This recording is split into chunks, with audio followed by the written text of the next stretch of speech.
अभिषेक प्रेमशंकर की किताब sales mastery में आज हम एक बहुत ही दिलचस्प विषय पर बात करने वाले हैं। ये एक ऐसी किताब है जो सेल्स की दुनिया को बहुत ही सरल, व्यावहारिक और असल में लागू किए जा सकने वाले तरीकों से समझाती है। और सबसे जरूरी बात, ये बदलते हुए भारतीय व्यापारिक माहौल को ध्यान में रखकर लिखी गई है। और मुझे लगता है यही बात इसे बाजार में मौजूद दूसरी सैकड़ों सेल्स की किताबों से बिल्कुल अलग खड़ा कर देती है। इसमें कोई भारी भरकम थ्योरी नहीं है, बल्कि वो बातें हैं जो भारत की गलियों में, ऑफिसों में और दुकानों में सच में काम करती हैं। बिल्कुल। और लेखक के बारे में भी जानना जरूरी हो जाता है। अभिषेक प्रेमशंकर को कॉर्पोरेट और पारिवारिक दोनों तरह के बिजनेस में 15 से ज्यादा सालों का तजुर्बा है। Sales, business growth consulting, training, marketing और यहां तक कि मनोविज्ञान में भी उनका गहरा अनुभव है। और आप ये महसूस कर सकते हैं कि ये बातें किसी थ्योरी से नहीं बल्कि उनके अपने तजुर्बे से निकली हैं। जी हाँ, ये कोई किताबी ज्ञान नहीं है, बल्कि जमीन पर बिताए गए सालों का निचोड़ लगता है। आज हम इस किताब के एक बहुत ही अहम हिस्से पर चर्चा करने वाले हैं, चैप्टर 3, जिसका शीर्षक है विश्वास स्थापित करना व्यापार का शिखर। तो चलिए इसमें गोता लगाते हैं और समझते हैं कि लेखक ने विश्वास को किसी भी बिजनेस का शिखर या एपेक्स क्यों कहा है। मतलब ये इतनी बड़ी बात क्यों है? इसकी अहमियत किताब की पहली लाइन में ही साफ हो जाती है। जी। लेखक कहते हैं कि हम बिजनेस मुनाफे के लिए करते हैं, लेकिन प्रोडक्ट्स या सर्विसेज ग्राहकों के लिए बनाते हैं। सुनने में ये बहुत सीधा लगता है, लेकिन इसमें एक बहुत गहरा फर्क है। ज्यादातर सेल्स के लोग सिर्फ अपने टारगेट, अपने इंसेंटिव और कंपनी के मुनाफे के बारे में सोचते हैं, और इस चक्कर में वो उस इंसान को ही भूल जाते हैं जिसे वो सामान बेच रहे हैं। ग्राहक उनके लिए बस एक नंबर या एक डील बनकर रह जाता है। बिल्कुल। जबकि किताब इस सोच को पूरी तरह से पलट देती है। इसका कहना है कि जब आप ग्राहक के साथ एक मजबूत, भरोसेमंद रिश्ता बनाते हैं, तो वो रिश्ता लंबे समय में आपके बिजनेस, आपके टारगेट और आपके मुनाफे को अपने आप कई गुना बढ़ा देता है। इसलिए भरोसा कोई सॉफ्ट स्किल या नाइस टू हैव चीज नहीं है, ये बिजनेस की नींव है, उसका शिखर है। तो फिर सबसे बड़ा सवाल यही है कि ये भरोसा बनाया कैसे जाए। ये कोई जादुई चीज तो है नहीं कि आपने सोचा और भरोसा बन गया। किताब में इसके लिए 4 बहुत ठोस कदम बताए गए हैं। पहला है अपनी विशेषज्ञता दिखाएं, मतलब डेमोन्स्ट्रेट एक्सपर्टीज। लेकिन यहां मेरे मन में एक सवाल आता है, विशेषज्ञता दिखाने और अहंकारी दिखने के बीच एक बहुत पतली लाइन होती है। कई बार सेल्स के लोग एक्सपर्ट दिखने के चक्कर में इतना ज्यादा बोलने लगते हैं कि ग्राहक को डरा देते हैं या उसकी सुनते ही नहीं। इस संतुलन को कैसे बनाया जाए? ये एक बहुत ही अहम सवाल है और किताब दिखावा करने की बात बिल्कुल नहीं करती। यहाँ विशेषज्ञता का मतलब ये नहीं है कि आप जाकर लेक्चर देना शुरू कर दें। इसका मतलब है ग्राहक को ये महसूस कराना कि आप सिर्फ एक सेल्स पर्सन नहीं बल्कि एक सलाहकार है। जब कोई ग्राहक आपसे सवाल पूछता है तो आपके जवाब से उसे लगना चाहिए कि आप सिर्फ प्रोडक्ट के फीचर नहीं रट रही हैं, बल्कि आप उस पूरी इंडस्ट्री को, उसकी चुनौतियों को और उसकी बारीकियों को समझती हैं। तो इसका मतलब है सिर्फ रटी रटाई स्क्रिप्ट बोलने से काम नहीं चलेगा। मान लीजिए मैं एक नया सेल्स पर्सन हूँ, मेरे पास 15 साल का अनुभव नहीं है, मैं विशेषज्ञता कैसे दिखाऊं बिना झूठ बोले? बहुत अच्छा पॉइंट है।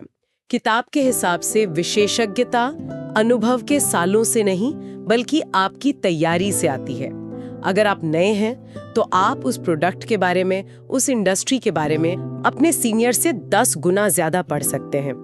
किताब कहती है कि ग्राहक को उपयोगी संसाधन और जानकारी दे। उदाहरण के लिए मान लीजिए आप एक अकाउंटिंग सॉफ्टवेयर बेच रही हैं, तो सिर्फ उसके फीचर गिनाने के बजाय आप ग्राहक को बता सकती है, आजकल जीएसटी में ये नए बदलाव आए हैं और हमारा सॉफ्टवेयर इन बदलावों को ऑटोमेटिकली मैनेज कर लेता है, जिससे आपका 30% समय बच सकता है। आपने सिर्फ फीचर नहीं बताया, आपने उनकी एक असली समस्या का समाधान दिया, आपने अपनी विशेषज्ञता दिखाई। अच्छा, तो विशेषज्ञता का मतलब है ग्राहक के लिए एक वैल्यू एडिशन बनना।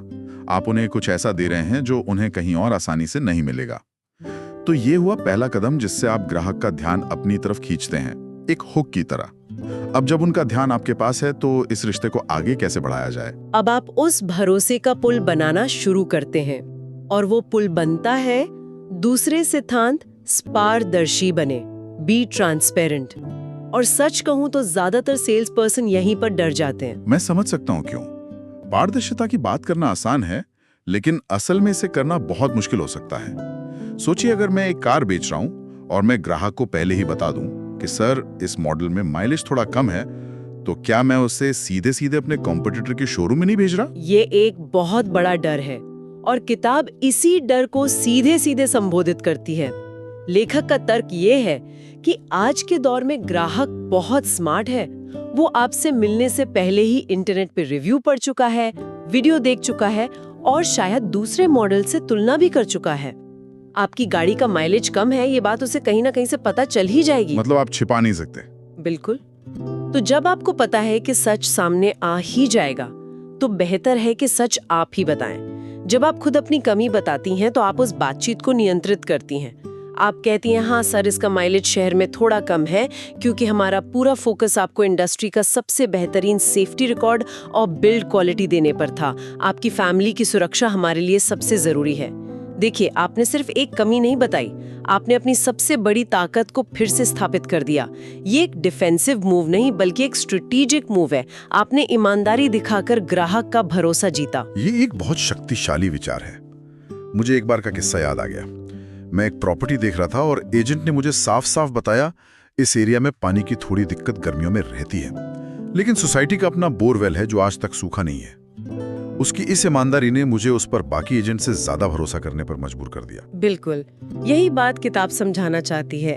जब आप टाइमलाइन, कीमत, नियम और शर्तों और यहाँ तक कि चुनौतियों के बारे में भी खुलकर और ईमानदारी से बात करते हैं, तो ग्राहक को लगता है कि आप उसकी टीम में हैं, उसके खिलाफ नहीं। ये ईमानदारी उस भरोसे के पुल को फौलाद का बना देती है। ठीक है, तो हमने विशेषज्ञता से हुक डाला, पारदर्शिता से एक मजबूत पुल बनाया।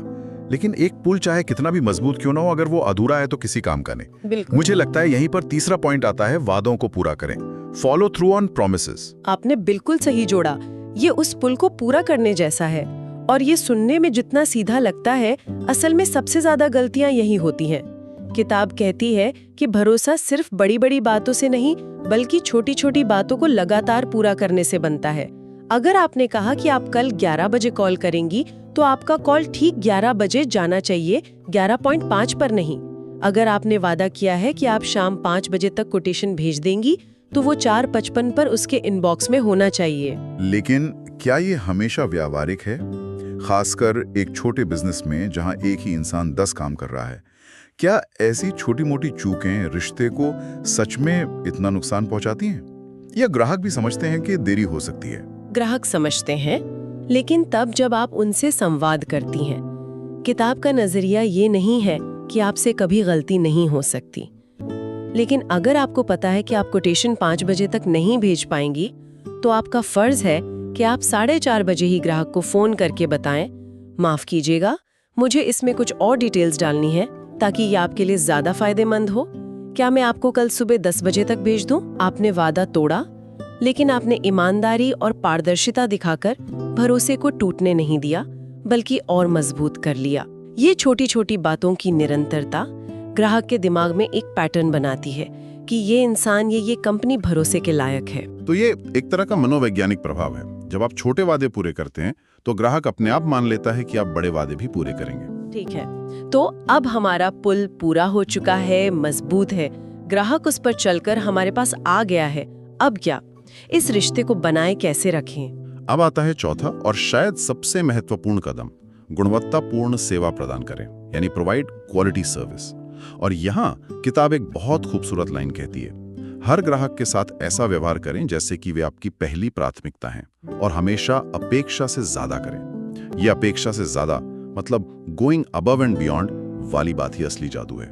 इसे थोड़ा और खोलते हैं। अपेक्षा से ज्यादा करने का असल में क्या मतलब है? क्या इसका मतलब है डिस्काउंट देना? सिर्फ एक और बिक्री का आंकड़ा नहीं। मान लीजिए आपने किसी को लैपटॉप बेचा, अपेक्षा ये है कि लैपटॉप सही से काम करे। अपेक्षा से ज्यादा ये होगा कि आप 1 हफ्ते बाद उसे फोन करके पूछें, सब ठीक चल रहा है? क्या आपको कोई सॉफ्टवेयर इंस्टॉल करने में मदद चाहिए? ये छोटा सा जेस्चर उस ग्राहक को आपका फैन बना देगा।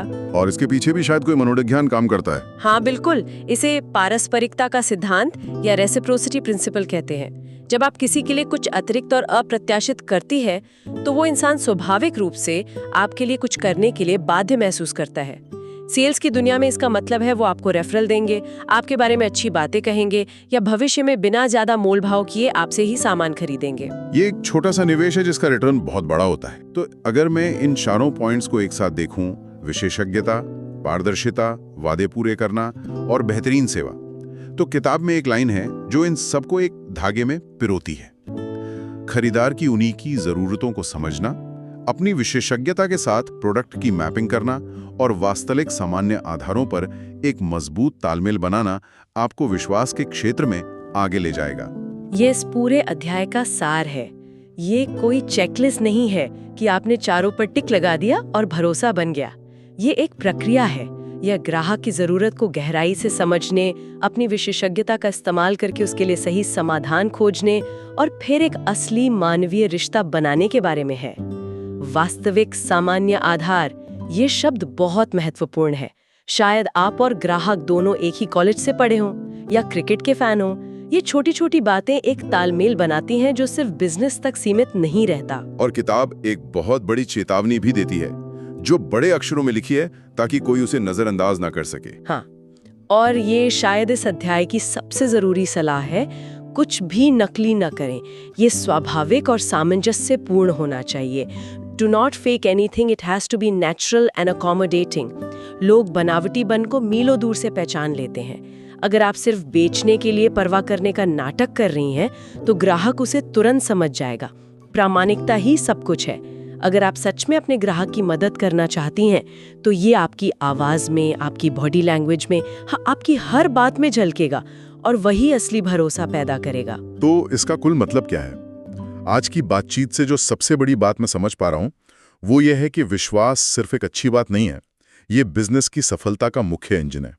ये वाकई में व्यापार का शिखर है। और एक बार जब आप ये भरोसा बना लेते हैं, तो अगला कदम क्या होता है? आप अपना समाधान कैसे प्रस्तुत करते हैं?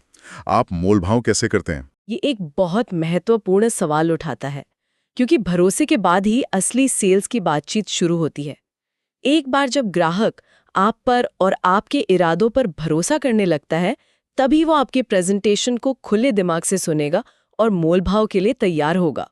और मजे की बात यह है कि अगला अध्याय इसी पर है, प्रेजेंटेशन और नेगोशिएशन, द सेलर, जिसमें लेखक बताते हैं कि एक सेल्स पर्सन कैसे उस नाविक की तरह बनता है जो भरोसे की नाव पर बैठकर सौदे को सफलतापूर्वक किनारे तक ले जाता है। ये तो बहुत दिलचस्प लग रहा है। और जाते जाते सुनने वालों के लिए एक विचार छोड़ जाते हैं। अपने जीवन में सोचकर देखिए, चाहे आप खरीदार की भूमिका में हों या विक्रेता की, क्या कभी किसी की पारदर्शिता ने, यहां तक कि जब उन्होंने अपनी किसी कमी के बारे में ईमानदारी से बताया हो, आपको उन पर और भी ज्यादा भरोसा करने पर मजबूर किया है? उस एक पल ने आपके रिश्ते को कैसे बदला? और अगर आप एक नए या शुरुआती बिजनेस के मालिक हैं और अपने बिजनेस और सिस्टम को बेहतर बनाने के लिए कंसल्टिंग चाहते हैं, तो आप अभिषेक प्रेमशंकर से abhiprem.corporation@gmail.com पर संपर्क कर सकते हैं।